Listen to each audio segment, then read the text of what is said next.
Have a nice day. Hello mga kananay. Dito naman po ako sa area ni Kasister sa kanyang rooftop. Kasi po ay plano kami na magluto ni Jen ng bunga ng malunggay. Dahil dito sa amin ang daming bunga ng malunggay. Tsaka kami magaluto aming gataan at haluan namin ng munggo.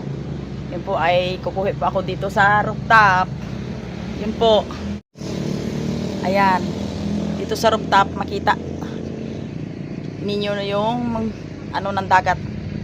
Yan, kalmada ang ano namin dito. Ayan, ang bunga ng malunggay ay marami ng bunga ng malunggay na puro ano na. Laya na siya. Yan. Ngayon po kukuha po ako ng dahon ng bunga ng malunggay. Yan.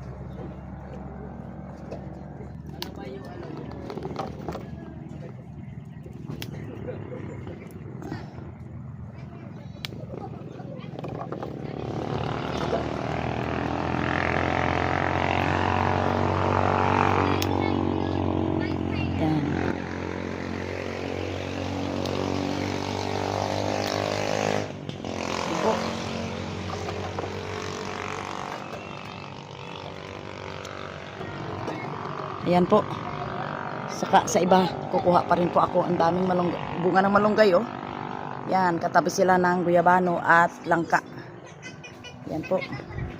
Ito po yung aking nakuhang bunga ng malunggay at doon pa kay Jen papunta. Marami pa doong bunga ng malunggay. Kaya puntahan ko po ngayon. Ayan po, madaanan ko po yung bunga ng langka ni Sister Mary. Okay, ang laki, oh. Kalaki-laki. Hanggang doon sa puno. Yun. Yan. Yun ang at ang dami ng mga bungang maliliit. Yan. Talagang fruitful talaga ang bunga ng ng langka ni Sister Mary, oh. Pagkalaki-laki. Yan. Ito ang pinagpala na bunga ng langka, ng puno ng langka. Yan. Okay. Punta na po ako sa sa bahay ni Jen. Yan. Yun. Yan po. Yung aking mga apo naglalaro. Yung aking panganay na apo si Bukbok. Naglalaro. Apaw, talagang happy sila. Walang magawa. Ito ang pangyayari ng aming puno ng saging, oh. Parang hindi na pakinabangan dahil sa El Nino. Yun. Yun, puno ng saging. Ay, abaw. Gatila ako ang manok, walang busis.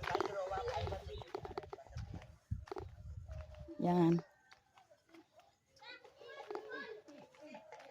Hello, manok. Parang namaos ka na yata, manok, ah. May sipon ka. Yan. Oh, manok.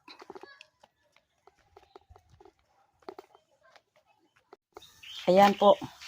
Si Din ay pasimula na ng talop ng nahimay ng bunga ng malunggay. Ito na. Dami na aming bunga ng malunggay, oh. Yan. Aming ayusin ito. Talupan at aming gataan. Itong niyog. Ito yung gulay na masagana sa amin. Yan. Masagana talaga kami sa malunggay. Yan. Parang damo lang kung ituring dito. Parang natural na punong kahoy. Pero kami ay sagana dito sa bunga talaga at sa puno ng malunggay. Ayan po mga kananay, yung bahay ni Jen ay ayos na ang dating. Malaki ang pinagkaiba kaysa una noon, oh. Puro na pintura hanggang doon. Yan. Ang kanilang buong ni Jen. Pati sahig, mantel na. Pati sahig. Naging mantel na yung sahig Kahit namin. pink lang ang kulay nitong sahig namin mga kananay, ay ito ang gusto kasi ng mga bata. Sa sobrang ganda. Yan, ginawa kong mantel. Ayan. Tulong-tulong kami ni Jen maghimay ng ng bunga ng malunggay. Ayan po.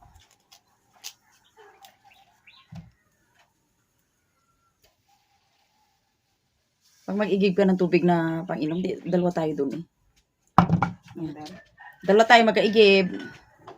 Dahil wala dito si Ambet, di tayo mag-utay-utay ng pang-inom. Dala lang tayo yung kayang-kaya natin. Ano? Kuha ka na ng malunggay. Oo, nakadakuha na. Bakit? Ito. Hindi pa. Ito. Saglit lang. Ang dami na ng bunga ng malunggay natin, oh. Yan. Hindi yung malunggay. Ay, oo nga pala yun. Ang bunga nga ito ng malunggay. Pampahaba ng buhay. Yan. By God. Ngayong panahon. Ano man ang ating pinagkaabalahan. Pag sa atin pag tayo panik sa Diyos ay wala tayong problema. Ako'y na na pawisan sa kaunting galaw lang dito sa amin mga kananay ay sobrang init na. Talaga naman. Pag hindi ka talaga bawal talaga magpunta sa initan. Shout out po dyan kay Ma'am Christy Tenorio. Yun, nalala ko kay Ma'am Rini, kay Sir Rini at kay Ma'am Malu. Yun. Hi Sister Bell. Shout out po dyan sa inyo. Okay lang inyong trabaho. Basta smile lang tayo always para yung mga problema natin ay maalis.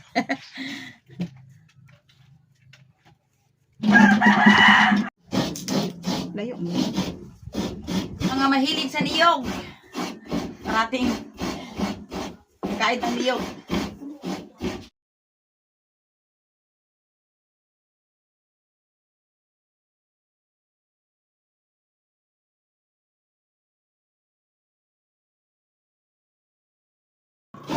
Simple lang. Kaya ito si kananay. Ako ng munggo para doon sa aming malunggay, gataan kasama ng bunga ng malunggay. Ito yung makrimang gata, hiwalay ko lang. Kasi kailangan ko palagain yung sa pangalawang gata, yung bunga ng malunggay.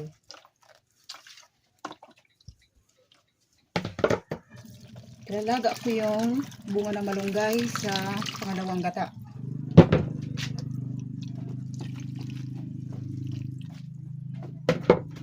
Ayan. Ang aming Kulo na yung malunggay, bunga ng malunggay na nilaga ko sa huling gata. At ito, mayroon akong daing na binabad ko muna sa tubig kasi sobrang maalat. Lapu-lapu na kulay itim. Ito yung ihahalo ko dito.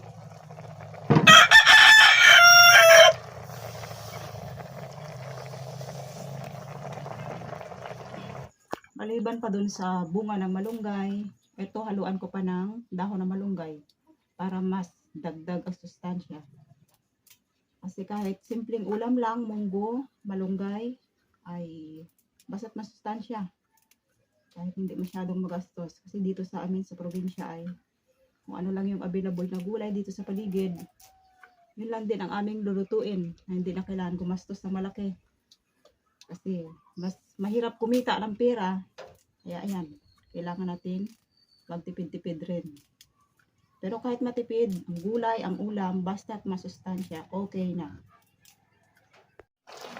Kulo na yung malunggay, bunga ng malunggay, tsaka medyo luto na siya. Ilalagay ko na yung krimang gata. Ito, idadagdag ko yung bawang at sibuyas.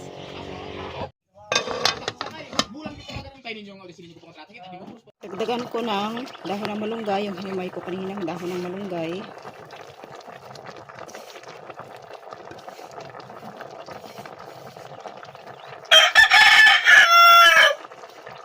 Ito po ay hindi ko nalalagyan ng asin kasi dahil maalat yung ginawa kong daing. Hi mga kananay, dito na ulit kami sa aming pagkakain ng aming ulam. Ang ulam namin po ay ginataang munggo with bunga ng malunggay. At saka yung aming hinalo na isda ay yung lapu-lapu na tuyo. Yun, dinain ni Jean ng ilang araw. Ngayon po ay bago kami kumain, ay natural, pasalamatan natin ang naglikha sa atin at nagbigay ng kain. Ang mga panalangin ngayon po ay si Pitpit. Yun. Lord, maraming salamat po sa pagkain, sa buhay, sa biyaya. Amen. Oh, talaga na. Okay. Okay. Kain na kayo mga bata. Ikaw. Yan. Abaw, katilaok pa. Talaga masipag Ako talaga na itong nga, gatilaok ng alaga ni Mark na ano, minute. manok, maynok. Sarap ng kanin. Sarap ang kanin. Oy, Wala akong mga bata, nalalasan. kain ka ng gulay. Para ika na ay... Abaw, nagkasimbong mundo eh. Para ika na ay... Kumain tayo ng gulay para ikabuhay. Yan, tama. Ikaw, Will. Kumain ka na kayo. Talagang sunod-sunod ang tilaok na manok ba? Tahimik ba na? Kumain ng Favorite ko ang munggo na. dahil ito daw ay masustansya para sa mga bata. Sa mga matatanda lang, hinahinay sa munggo dahil para hindi sumakit ang mga Kusukusukan. Lula, Ano? masarap pala ang may kamatis na cucumber. Huwag ganyan. Angit. Masarap yung Na ano? kadyos. Munggo yan. Kaibang kadyos at munggo.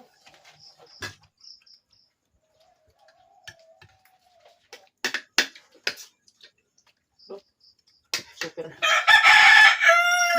Alat ko guys. Pero mo? Yung napuskan siya.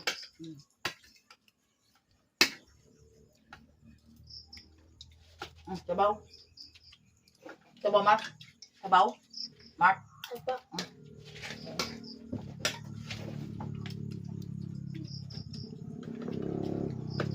Ganyan ang bunga ng malunggay ha.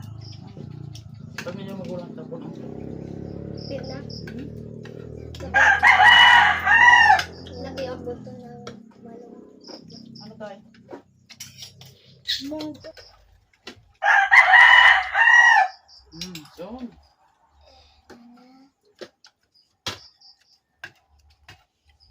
Natin.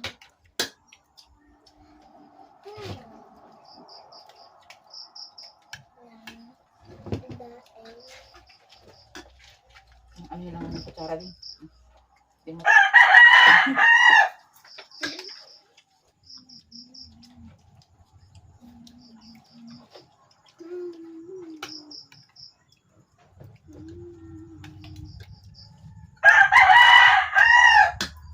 Kanin pa? Ewan pa.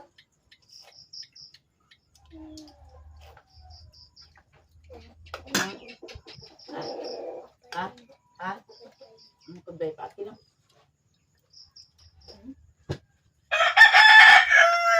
Gusto ko eh.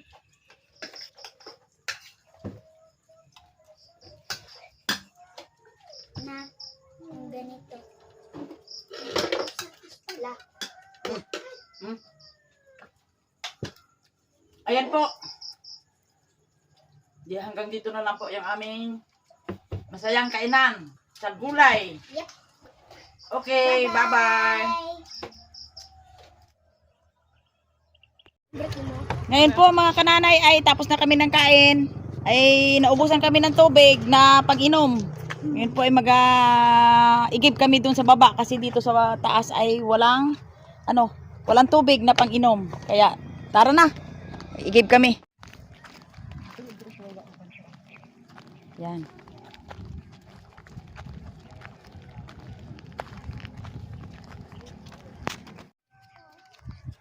Ayan po.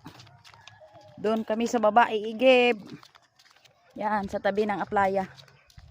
Dito po sa aming barangay. Yan. Lahat po nang nakatira dito sa taas ay doon pa umigib sa baba kasi yung tubig po dito ay hindi maganda. Yung tubig sa baba lang yung magandang tubig na pwedeng inumin. Tested sa mineral yung tubig sa baba. Kaya doon kami mag-igib. Yung sa aming tubig doon na nag-aagos lang ay pang ano lang yun. Pang laba at pang saing-saing. Pero di pwedeng inumin. Yan. Wala kasi si Ambet dito at pumunta dun sa malayong isla at May kanyang transaction. nagkakitaan. Siya po yung umiigib ng aminumen dahil wala siya kaya kailangan namin umigib. Talaga.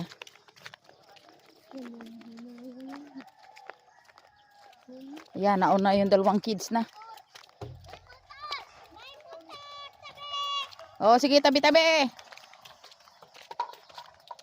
Yan.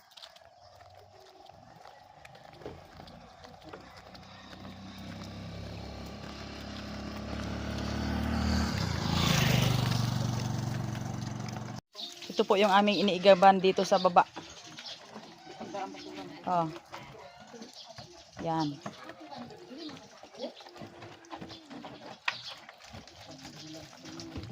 Ito po ang tubig na ito ay galing pa doon sa amin sa area doon sa Sitio Kurokoro. Kaya dito lang pinaano sa Alimawan, San Francisco. Yan. Kaya halos lahat ng tao dito sa baryo ay dito nag-iigib.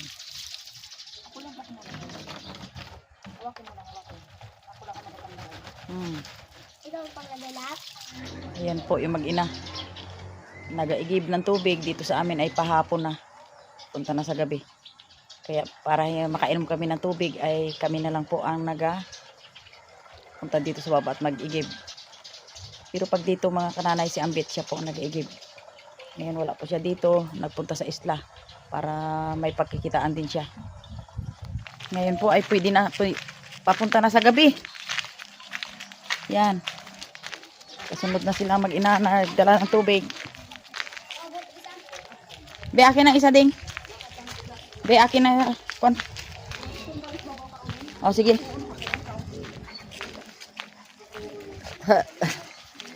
Naawa din sa akin mga kananay si Jean. Kaya, yan. Sinunulo yung pagdadala ng tubig. Pero mabigat din yan din. Ako lang isa. Yan. Hanggang dito na lang ang aming paglalakad at pag-igib ng tubig. Sige. Bye-bye! Bye-bye, mga kananay. Stay tuned. Thanks for watching.